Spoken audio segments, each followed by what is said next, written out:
আল্লাহর হাবিব সাল্লাল্লাহু আলাইহি ওয়াসাল্লাম সমস্ত সাহাবায়ে কেরামদেরকে খবর দিলেন মসজিদে নববীর মধ্যে।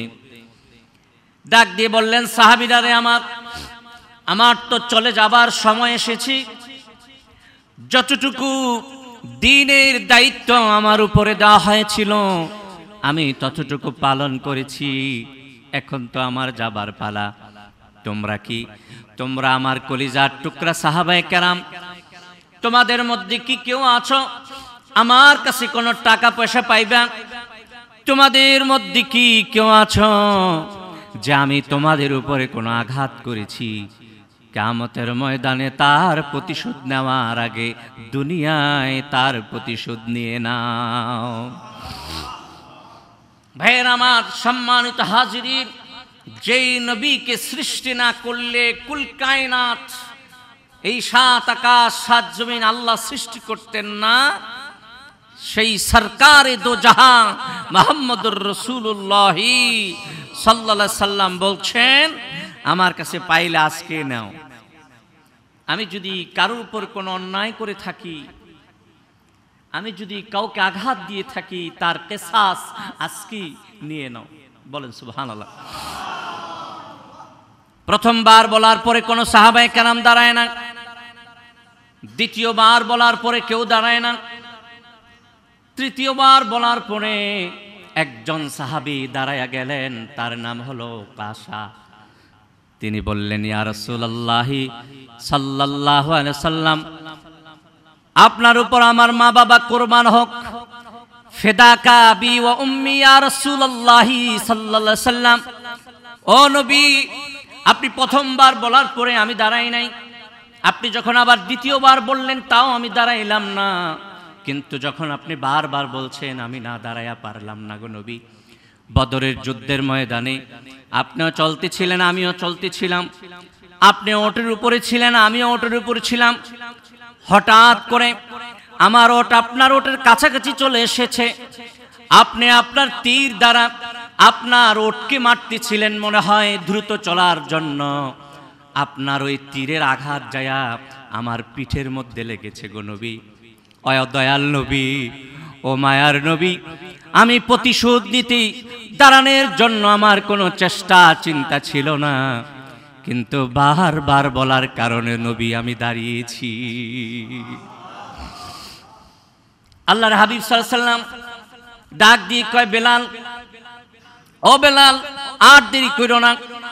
বদরের যুদ্ধের ময়দানে যেই তীরটা আমার হাতে ছিল, এই তীরটা আমার মা কলিজার টুকরা ফাতেমার ঘরে আছে, যাও ওই তীর নিয়ে আসো, এই তীর দিয়ে সে আমার পিঠে আঘাত করবে। সাহাবায়ে কেরামের মধ্যে নীরবতা, নিস্তব্ধতা চলে এসেছে। সমস্ত সাহাবায়ে কেরামের চোখে পানি চলে এসেছে। বলে কি ওকাশা, বলে কি হযরতে বেলাল নবীর নির্দেশ পালন করতে হবে, এই কারণে তীরের জন্য ফাতেমার ঘরের দিকে রওনা দিয়েছেন। কিতাবে এসেছে, বেলাল যখন মসজিদ থেকে বাহির হয়, বেলাল বাহির হচ্ছিল, বেলালের হাতটা বেলালের কপালে ছিল। বেলাল চিন্তা করছিল, কয় কেউ কাশা নবী থেকে কিসাস নিবে। তারপরও বেলাল ফাতেমার ঘরে গেলেন, ওই তীরটা নিয়ে ফাতেমা জিজ্ঞাসা করলেন, বেলাল, তীর দিয়ে আমার বাবা এই মুহূর্তে কি করবে? এখন তো আমার বাবা বড় অসুস্থ, তীরটা দিয়ে কি করবে? বেলাল সব ঘটনা খুলে বললেন যে, আল্লাহর হাবিব সাল্লাল্লাহু আলাইহি ওয়াসাল্লাম, যদি কারো কাছে পাওনা, কেউ যদি আমার নবীর কাছে পাওনা থাকে কথাটা বলেছেন, আবার কারোর উপর যদি কোনো অন্যায় করে থাকে, কাউকে আঘাত দিয়ে থাকে, তার কিসাস নিতে বলেছেন। কিসাসের জন্য দাঁড়িয়েছে একজন সাহাবী, হযরতে ওকাশা। তীর টানার পরে হযরতে বেলাল আল্লাহর হাবিব সাল্লাল্লাহু আলাইহি ওয়াসাল্লামের হাতে দিলেন।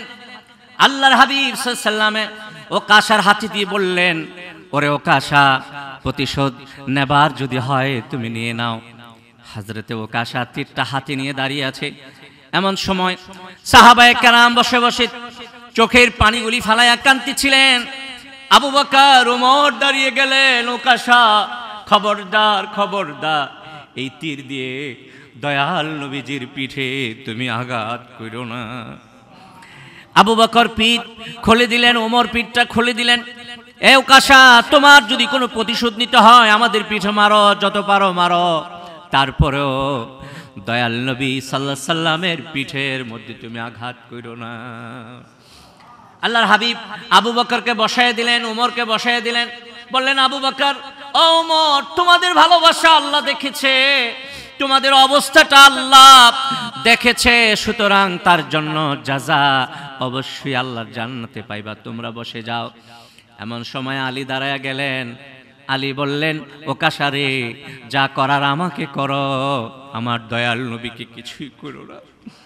আল্লাহর হাবিব সাল্লাল্লাহু আলাইহি ওয়াসাল্লাম আলীকে বসায়া দিলেন। তারপরে হাসান হুসাইন দ্বারা বলল ও ওকাশা, খবরদার আমার নানার নুরানি জিসিমের মধ্যে তুমি আঘাত করো না। ওকাশা কিন্তু দাঁড়িয়ে আছে। আল্লাহর হাবিব সাল্লাল্লাহু আলাইহি ওয়াসাল্লাম তাদেরকেও বসায়া দিলেন, বললেন ওকাশা যদি মারতে হয় মারো, আর দেরি করো না, তুমি যত দেরি করবা আমার সাহাবায়ে কেরাম অস্থির হয়ে পড়বে। হযরত ওকাশা ডাক দিয়ে কয় ইয়া রাসূলুল্লাহ সাল্লাল্লাহু আলাইহি ওয়াসাল্লাম, আপনি যখন আমার পিঠের মধ্যে আঘাত করেছেন, আপনার ওই তীরের আঘাত যখন আমার পিঠে লেগেছিল, আমার পিঠটা খোলা ছিল, ও নবী আপনি যদি পিঠটা খুলে দিতেন তাহলে একটু সুবিধা হইতো। সুবহানাল্লাহ। আমার দয়াল নবী সাল্লাল্লাহু আলাইহি ওয়াসাল্লাম তার জন্য পিঠের চাদর মোবারক সরাইয়া দিলেন। হযরতে ওকাশা ওই তীরটা মাটির মধ্যে ফেলে দিয়ে চিৎকার করে নবীর খালি জিসিমের মধ্যে জড়ায়া ধরলেন। পিঠের মধ্যে একটা মাহরে নবুয়ত ছিল, ওই মাহরে নবুয়তের মধ্যে চুমু খেলেন আর বললেন ইয়া রাসূলুল্লাহ সাল্লাল্লাহু আলাইহি ওয়াসাল্লাম, আমি যদি এত কিছু না করতাম আপনার খালি জিসিমের মধ্যে আমার জিসিমটা লাগাইতে পারতাম। ও দয়াল নবী, আপনার এই পিঠের মধ্যে যেই মাহরে নবুয়ত আছে, এই মাহরে নবুয়তের মধ্যে আমি চুমু খেতে পারতাম না যদি আমি এই কথাগুলি না বলতাম। ও দয়াল নবী সাল্লাল্লাহু আলাইহি ওয়াসাল্লাম, প্রতিশোধ নেওয়া আমার কোনো উদ্দেশ্য ছিল না, আপনি তো আমাকে সুযোগ করে দিয়েছেন। ও সরকারে দো জাহান, ও আল্লাহর হাবিব সাল্লাল্লাহু আলাইহি ওয়াসাল্লাম, আপনার খালি দেহের মধ্যে আমার দেহটা লাগাইয়া নিলাম, মাহরে নবুয়তের মধ্যে চুমু খাইলাম, অন্য কোনো উদ্দেশ্য না, যেন আমার জিসিমটাকে জাহান্নামের আগুন স্পর্শ করতে না পারে। আল্লাহর হাবিব সাল্লাল্লাহু আলাইহি ওয়াসাল্লাম সাহাবায়ে কেরামদেরকে বললেন ও সাহাবীরা রে, তোমরা যদি কোনো জান্নাতি মানুষ দেখতে চাও আমার সাহাবী ওকাশাকে দেখে নাও। সম্মানিত মুসল্লি ভাইয়েরা,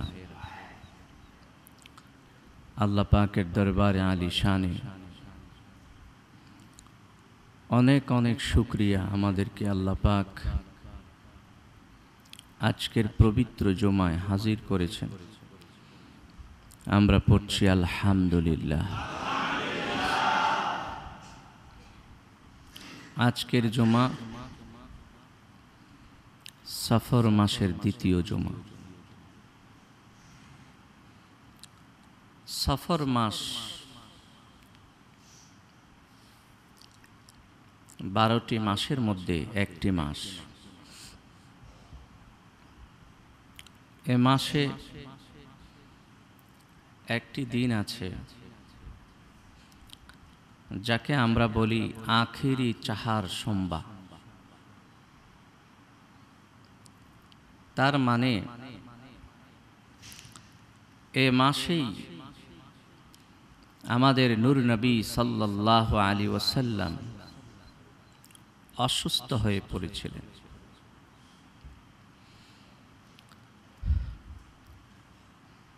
মাসটি একদিক দিয়ে আমাদের জন্য শোকের মাস, যেহেতু দয়াল নবী সাল্লাল্লাহু আলাইহি ওয়াসাল্লাম এ মাসে অসুস্থ হয়েছিলেন আর উনি সুস্থ হতে পারেননি। এতটুকু অসুস্থতার মধ্যেই তার প্রস্থান হয়েছে, তিনি ওফাত গ্রহণ করেছেন।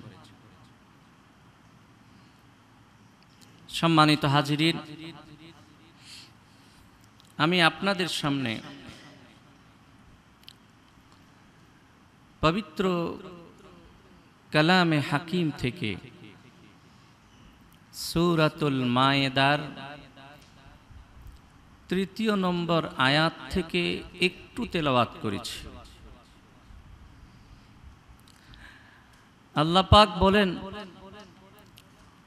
আল্লাহ পাক তার হাবিব সাল্লাল্লাহু আলাইহি ওয়াসাল্লামকে বলেন, আল ইয়াউমা আকমালতু লাকুম দীনাকুম, আজকে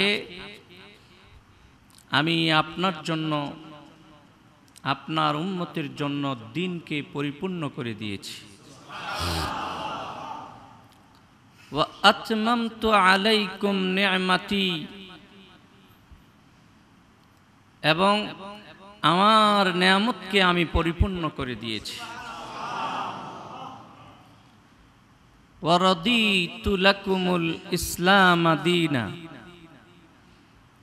এবং আমি আল্লাহ ইসলামকে আপনাদের জন্য দ্বীন হিসাবে মনোনীত করেছি। সম্মানিত হাজিরিন, এই আয়াতটা নাজিল হয়েছে বিদায় হজের দিন। ওই দিনটা ছিল জিলহজ মাসের 9 তারিখ। 9 জিলহজ জুমার দিন ছিল, এবং আয়াতটা যখন নাজিল হয়েছে তার সময়টা ছিল আসরের পরের সময়টা। এই আয়াত নাজিল হওয়ার পরে দ্বীনের আর কোনো বিধি বিধান, আদেশ নিষেধ আল্লাহর পক্ষ থেকে আসে নাই। কেন আসে নাই? তখন তো আল্লাহ পাক দ্বীনকে পরিপূর্ণ করে দিয়েছিলেন। সম্মানিত হাজিরিন, এই আয়াত নাজিল হওয়ার পরে আমার রাসূল সাল্লাল্লাহু আলাইহি সাল্লাম ছিলেন দুনিয়াতে 81 দিন। এই আয়াত নাজিল হয়েছে 9 জিলহজ, 10 জিলহজ আর একটি সূরা নাজিল হয়েছে ইজা জাআ নাসরুল্লাহি ওয়াল ফাতহ। এই সূরা কোরআনে হাকিমের মধ্যে যদিও শেষ সূরা না, কিন্তু নাজিলের দিক দিয়ে, নুজুলের দিক দিয়ে এই সূরাটা সর্বশেষ সূরা। পরিপূর্ণ সূরা হিসাবে এই সূরার পরে আর কোনো সূরা নাজিল হয় নাই। প্রথম দিন নাজিল হলো আপনার জন্য দ্বীনকে পরিপূর্ণ করে দিয়েছি। দ্বিতীয় দিন নাজিল হলো, হে নবী, যখন আপনি দেখছেন দ্বীনের প্রচার প্রসার, মানুষেরা দলে দলে ইসলাম কবুল করছে, এখন আপনার কাজ কি? আপনি আপনার উম্মতদের জন্য আমার কাছে ইস্তিগফার করেন। সাহাবায়ে কেরাম খুশি, তাদের মধ্যে আনন্দের বন্যা যে আমাদের জন্য দ্বীনে ইসলামকে আল্লাহ মনোনীত করেছেন এবং দ্বীনের পরিপূর্ণতা এসেছে। যেই দ্বীনের পরিপূর্ণতার জন্য দয়াল নবী সাল্লাল্লাহু আলাইহি সাল্লামকে আল্লাহ পাক দুনিয়ায় প্রেরণ করলেন, এই দ্বীন পরিপূর্ণ হয়ে গেছে। সবার মধ্যে এক আনন্দ কাজ করছিল। কিন্তু একজন সাহাবী, তিনি ছিলেন আবু বকর সিদ্দিক, সিদ্দিক আকবর। তিনি ঘরে যায়া দরজা বন্ধ কইরা ঘরের ভিতরে রোনাজারি শুরু করলেন, কান্নাকাটি শুরু করলেন। সাহাবায়ে কেরামের মাঝে খবর পৌঁছে গেল যে আয়াত নাজিল হয়েছে দ্বীন পরিপূর্ণতার। আজকে দলে দলে কাফেরেরা মুসলমান হচ্ছে। এই খবর শুনে আমরা সবাই খুশি, কিন্তু আবু বকর কেন জানি দরজা লাগাইয়া কান্দে। সাহাবায়ে কেরাম সকলে আবু বকরের ঘরে গেলেন। আবু বকরকে বলছে, আবু বকর আপনি কি বুঝলেন এই আয়াতের মাধ্যমে, আপনি কি বুঝলেন আর আমরা কি বুঝলাম? আবু বকর বলে, নবীর সাহাবীরা রে, আমি যা বুঝেছি তোমরা তা বুঝো নাই। তোমরা মনে করছো দ্বীনের পরিপূর্ণতা এসেছে, তোমরা মনে করছো ইসলাম আল্লাহ পাক মনোনীত ধর্ম আমাদের জন্য করে দিয়েছেন, দলে দলে মানুষেরা মুসলমান হচ্ছে, তোমরা শুধু এর দূরই বুঝছো, ভিতরে কি আছে সেটা বোঝো নাই। ও নবীর সাহাবীরা, ভিতরে কি আছে জানো? যখন দ্বীন পরিপূর্ণ হয়ে গেছে, ইসলাম আমাদের জন্য মনোনীত ধর্ম হয়ে গেছে, এখন নবীজির আর তেমন কোনো কাজ নাই, নবীজি চলে যাওয়ার সময় এসেছে।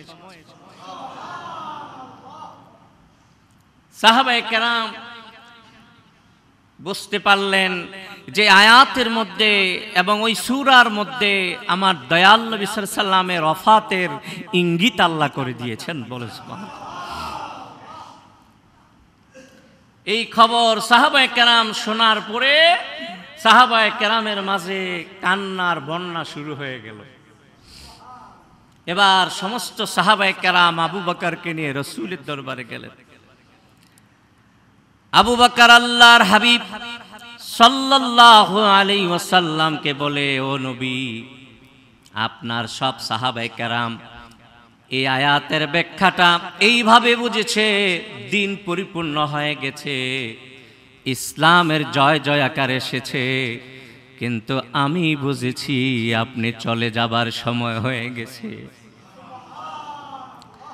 আল্লাহর হাবিব সাল্লাল্লাহু আলাইহি সাল্লাম আবু বকরকে ডাক দিয়ে কয়, আবু বকর তুমি যা বুঝেছো এটাই ঠিক, যখন আমার কাজ শেষ এখানে আর থাকার দরকার আমার নাই। এ কথা আমার দয়াল নবী সাল্লাল্লাহু আলাইহি সাল্লামের জবান মুবারকে শোনার পরে আবু বকর একটা চিৎকার দিলেন, সাথে সাথে আবু বকর বেহুশ হয়ে মাটিতে পড়ে গেলেন। সাহাবায়ে কেরাম আবু বকরের মাথায় পানি দেয়, সাহাবায়ে কেরাম আবু বকরের সেবা যত্ন করছে। আবু বকর যখন হুশের মধ্যে আসলেন, আল্লাহর হাবিব সাল্লাল্লাহু আলাইহি ওয়াসাল্লাম সমস্ত সাহাবায়ে কেরামদেরকে খবর দিলেন। মসজিদে নববীর মধ্যে ডাক দিয়ে বললেন, সাহাবীরা রে, আমার তো চলে যাবার সময় এসেছে, যতটুকু দ্বীনের দায়িত্ব আমার উপরে দেওয়া হয়েছিল আমি ততটুকু পালন করেছি, এখন তো আমার যাবার পালা।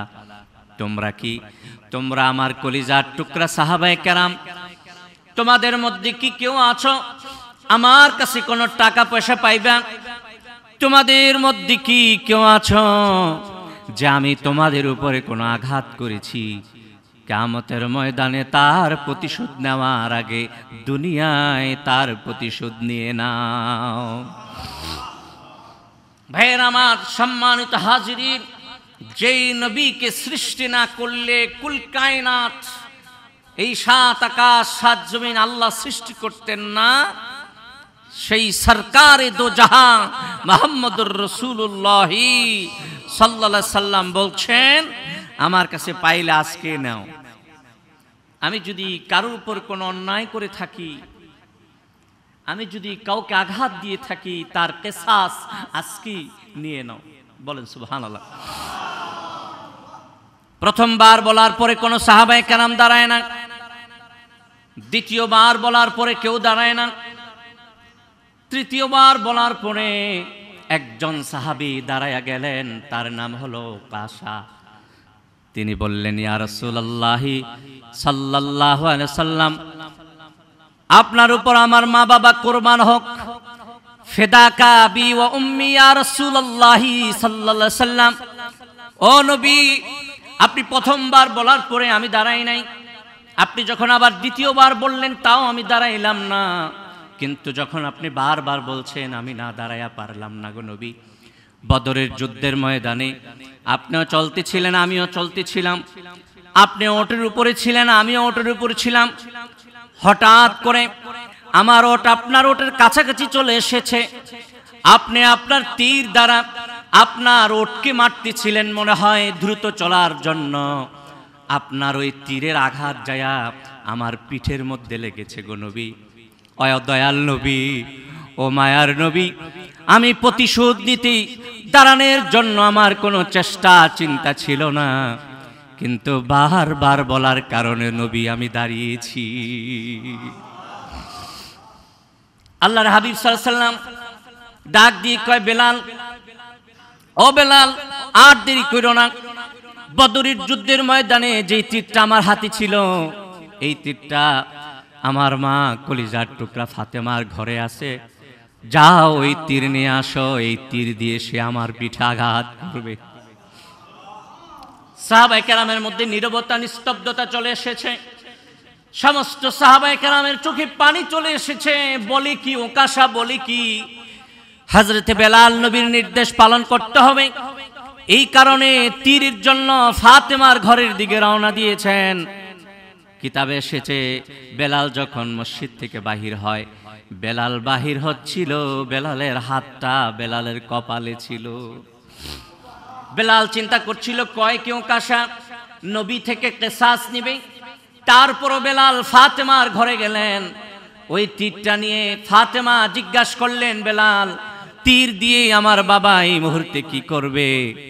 এখন তো আমার বাবা বড় অসুস্থ, তীরটা দিয়ে কি করবে? বেলাল সব ঘটনা খুলে বললেন যে আল্লাহর হাবিব সাল্লাল্লাহু আলাইহি ওয়াসাল্লাম যদি কারো কাছে পাওনা, কেউ যদি আমার নবীর কাছে পাওনা থাকে কথাটা বলেছেন, আবার কারোর উপর যদি কোনো অন্যায় করে থাকে, কাউকে আঘাত দিয়ে থাকে, তার কিসাস নিতে বলেছেন। কিসাসের জন্য দাঁড়িয়েছে একজন সাহাবী হযরতে ওকাশা। তীর টানার পরে হযরতে বেলাল আল্লাহর হাবিব সাল্লাল্লাহু আলাইহি ওয়াসাল্লামের হাতে দিলেন। আল্লাহর হাবিব সাল্লাল্লাহু আলাইহি ওয়াসাল্লামে ওকাশার হাতে দিয়ে বললেন, ওরে ওকাশা, প্রতিশোধ নেবার যদি হয় তুমি নিয়ে নাও। হযরতে ওকাশা তীরটা হাতে নিয়ে দাঁড়িয়ে আছে। এমন সময় সাহাবায়ে কেরাম বসে বসে চোখের পানিগুলি ফালাইয়া কাঁদতেছিলেন। আবু বকর, ওমর দাঁড়িয়ে গেলেন, ওকাশা খবরদার, খবরদার, এই তীর দিয়ে দয়াল নবীজির পিঠে তুমি আঘাত করো না। আবু বকর পিঠ খুলে দিলেন, ওমর পিঠটা খুলে দিলেন। এ ওকাশা, তোমার যদি কোনো প্রতিশোধ নিতে হয় আমাদের পিঠে মারো, যত পারো মারো, তারপরেও দয়াল নবী সাল্লাল্লাহু আলাইহি সাল্লামের পিঠের মধ্যে তুমি আঘাত করো না। আল্লাহর হাবিব আবু বকরকে বসায় দিলেন, ওমরকে বসায় দিলেন। বললেন, আবু বকর, ও ওমর, তোমাদের ভালোবাসা আল্লাহ দেখেছে, তোমাদের অবস্থাটা আল্লাহ দেখেছে, সুতরাং তার জন্য জাযা অবশ্যই আল্লাহর জান্নাতে পাইবা, তোমরা বসে যাও। এমন সময় আলী দাঁড়ায়া গেলেন। আলী বললেন, ওকাশা রে, যা করার আমাকে করো, আমার দয়াল নবীকে কিছুই করো না। আল্লাহর হাবিব সাল্লাল্লাহু আলাইহি ওয়াসাল্লাম আলীকে বসায়া দিলেন। তারপরে হাসান হোসেন দ্বারা বলল, ও ওকাশা, খবরদার, আমার নানার নুরানি জিসিমের মধ্যে তুমি আঘাত করো না। ওকাশা কিন্তু দাঁড়িয়ে আছে। আল্লাহর হাবিব সাল্লাল্লাহু আলাইহি ওয়াসাল্লাম তাদেরকেও বসায়া দিলেন। বললেন, ওকাশা, যদি মারতে হয় মারো, আর দেরি করো না। তুমি যত দেরি করবা আমার সাহাবায়ে কেরাম অস্থির হয়ে পড়বে। হযরত ওকাশা ডাক দিয়ে কয়, ইয়া রাসূলুল্লাহ সাল্লাল্লাহু আলাইহি ওয়াসাল্লাম, আপনি যখন আমার পিঠের মধ্যে আঘাত করেছেন, আপনার ওই তীরের আঘাত যখন আমার পিঠে লেগেছিল, আমার পিঠটা খোলা ছিল। ও নবী, আপনি যদি পিঠটা খুলে দিতেন তাহলে একটু সুবিধা হইতো। সুবহানাল্লাহ। আমার দয়াল নবী সাল্লাল্লাহু আলাইহি ওয়াসাল্লাম তার জন্য পিঠের চাদর মোবারক সরাইয়া দিলেন। হযরতে ওকাশা ওই তীরটা মাটির মধ্যে ফেলে দিয়ে চিৎকার করে নবীর খালি জিসিমের মধ্যে জড়াইয়া ধরলেন। পিঠের মধ্যে একটা মাহরে নবুয়ত ছিল, ওই মাহরে নবুয়তের মধ্যে চুমু খেলেন আর বললেন, ইয়া রাসূলুল্লাহ সাল্লাল্লাহু আলাইহি ওয়াসাল্লাম, আমি যদি এত কিছু না করতাম আপনার খালি জিসিমের মধ্যে আমার জিসিমটা লাগাইতে পারতাম। ও দয়াল নবী, আপনার এই পিঠের মধ্যে যেই মাহরে নবুয়ত আছে, এই মাহরে নবুয়তের মধ্যে আমি চুমু খেতে পারতাম না যদি আমি এই কথাগুলি না বলতাম।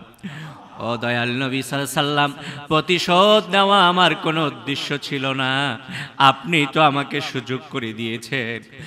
ও সরকারে দো জাহান, ও আল্লাহর হাবিব সাল্লাল্লাহু আলাইহি সাল্লাম, আপনার খালি দেহের মধ্যে আমার দেহটা লাগাইয়া নিলাম, মাহরে নবুয়তের মধ্যে চুমু খাইলাম, অন্য কোনো উদ্দেশ্য না, যেন আমার জিসিমটাকে জাহান্নামের আগুন স্পর্শ করতে না পারে।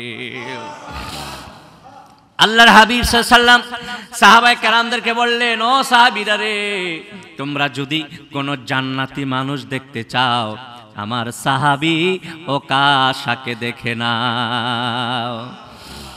তারপরে আল্লাহর হাবিব সাল্লাল্লাহু আলাইহি সাল্লাম সাহাবায়ে কেরামদেরকে অনেক ওসিয়ত করলেন, নসিহত করলেন, সাহাবায়ে কেরামদেরকে দ্বীনের কথা বুঝাইলেন, ওয়াফাতের কথা বলে দিলেন।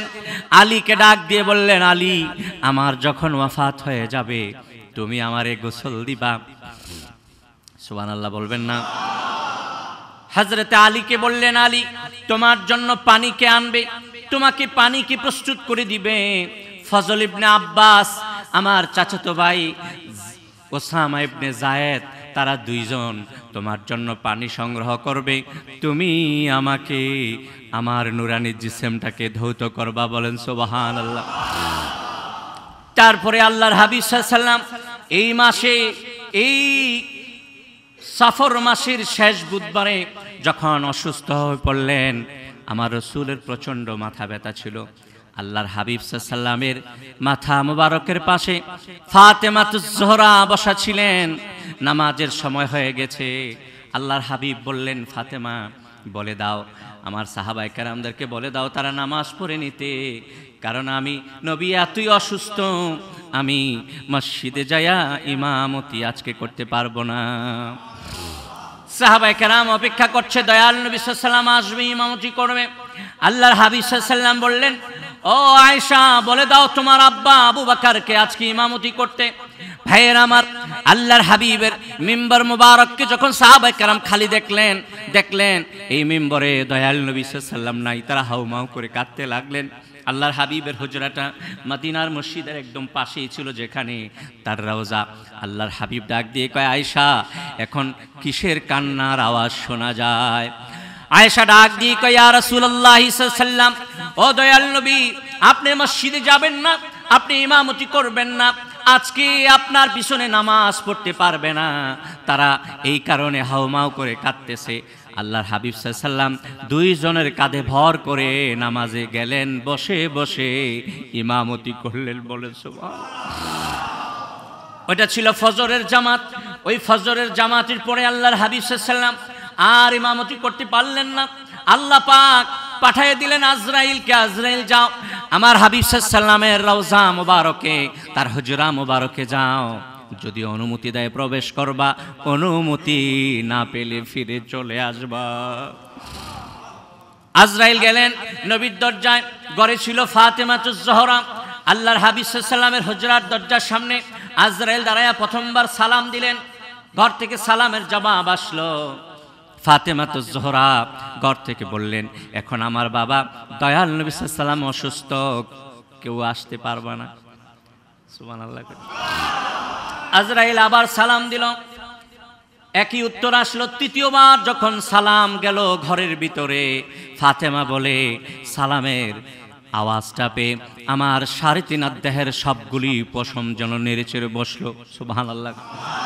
আমার দয়াল নবী ডাক দিয়ে কয়, ফাতেমা, এটা আর কেউ না, এটা আজরাইল, তাকে ঘরের ভিতরে ঢুকতে দাও। আজরাইল অনুমতি নিয়ে দয়াল নবী সাল্লাল্লাহু আলাইহি সাল্লামের ঘরে প্রবেশ করলেন। আল্লাহর হাবিব বললেন, আজরাইল, তুমি কি আমার জান কবজ করার জন্য এসেছো, নাকি আমার দিদারের জন্য, আমার জিয়ারতের জন্য এসেছো?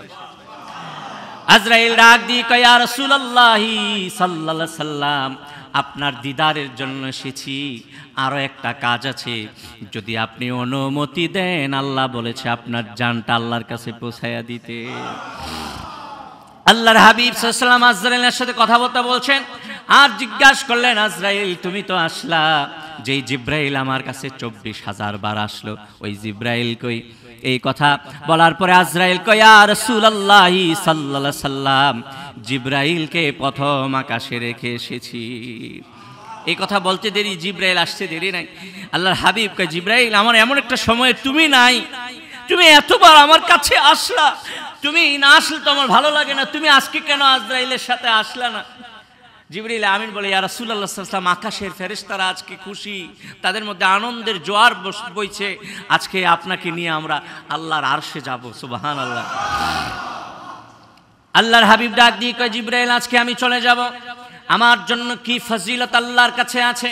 জিবরিল আমিন কয়, ইয়া রাসূলুল্লাহ সাল্লাল্লাহু আলাইহি ওয়াসাল্লাম, জান্নাতের দরজা আজকে খুলে দেওয়া হয়েছে, জাহান্নামের দরজা বন্ধ করে দেওয়া হয়েছে, জান্নাতের হুর গিলমানরা আজকে নতুন সাজে সজ্জিত হয়েছে, জান্নাতের থেকে দুনিয়া পর্যন্ত সমস্ত ফেরেশতারা সারিবদ্ধভাবে দাঁড়িয়েছে। আল্লাহর হাবিব সাল্লাল্লাহু আলাইহি ওয়াসাল্লাম বলে এই কথাটা শুনে খুশি হলেন। তারপরে বললেন, ও জিবরাইল, আমার উম্মতের অবস্থা কি? আমার কথা তো বললা, কিন্তু আমার গুনাহগার উম্মতের কথা তো বললা না। জিবরিল আমিন কয়, ইয়া রাসূলুল্লাহ সাল্লাল্লাহু আলাইহি ওয়াসাল্লাম, কিয়ামতের ময়দানে হিসাব নিকাশ যখন শেষ হয়ে যাবে, আপনার আগে কোন নবী জান্নাতে যেতে পারবে না, আর আপনার উম্মতের আগে কোন নবীর উম্মত জান্নাতে যেতে পারবে না। এ কথা বলার পরে আল্লাহর হাবিব সাল্লাল্লাহু আলাইহি ওয়াসাল্লামের সিনা মুবারকের মধ্যে আজরাইল হাত রাখলো। আস্তে আস্তে করে আল্লাহর হাবিবের রূহটা যেন চলে যাচ্ছে। একজন সাহাবী হযরতে আলী বলে, আমার দয়াল নবীর দুইটা ঠোঁট নড়ছিল, আমি ঠোঁটের মধ্যে কানটা লাগাইয়া দিলাম, দেখলাম আল্লাহর হাবিব সাল্লাল্লাহু আলাইহি ওয়াসাল্লাম বলছে, ইয়া হাবলি উম্মতি, ইয়া উম্মতি, ইয়া উম্মতি। দুনিয়ায় আসার পরে যেদিন নবীজির জন্ম হয়েছে, দুনিয়া এসেছেন, ওই দিনও উম্মতি উম্মতি বলেছেন। যেদিন এই দুনিয়া ত্যাগ করে আখিরাতের দিকে, রওজা পাকের দিকে রওনা দিয়েছেন, ওই দিনও আমার নবী সাল্লাল্লাহু আলাইহি সাল্লামের, দয়াল নবী সাল্লাল্লাহু আলাইহি সাল্লামের জবানে যেই শব্দ ছিল, যেই আলফাজগুলি ছিল, ইয়া উম্মতি, ইয়া উম্মতি, উম্মতের চিন্তা করে নিজের জীবনকে বিলিয়ে দিয়েছেন, উম্মতের চিন্তা করে সব করেছেন, যাওয়ার সময়ও উম্মতের নাজাতের কথা চিন্তা করেছেন। বলেন সুবহানাল্লাহ। ভাইয়েরা আমার, সম্মানিত হাজিরিন, এই নবী সাল্লাল্লাহু আলাইহি সাল্লাম সব কিছু করে গেলেন আমাদের জন্য। আমরা কি করব? আল্লাহর হাবিব সাল্লাল্লাহু আলাইহি সাল্লামের তরিকা সুন্নত মতো চলবো, আল্লাহর হাবিবকে প্রাণ দিয়ে ভালোবাসবো, এটাই তো আমাদের দায়িত্ব, ঠিক কিনা বলেন? আল্লাহ যেন আমাদেরকে কবুল করে, মঞ্জুর করে, বলুন আল্লাহুম্মা আমিন। আল্লাহ যেন আমাদেরকে ঈমানের সাথে রাখে, ইসলামের সাথে রাখে, সুন্নাত তরিকা মতো চলার তৌফিক দান করে, বলুন আমিন। ওয়া মা আলাইনা ইল্লাল বালাগ। ওয়াসসালামু আলাইকুম ওয়া রাহমাতুল্লাহ।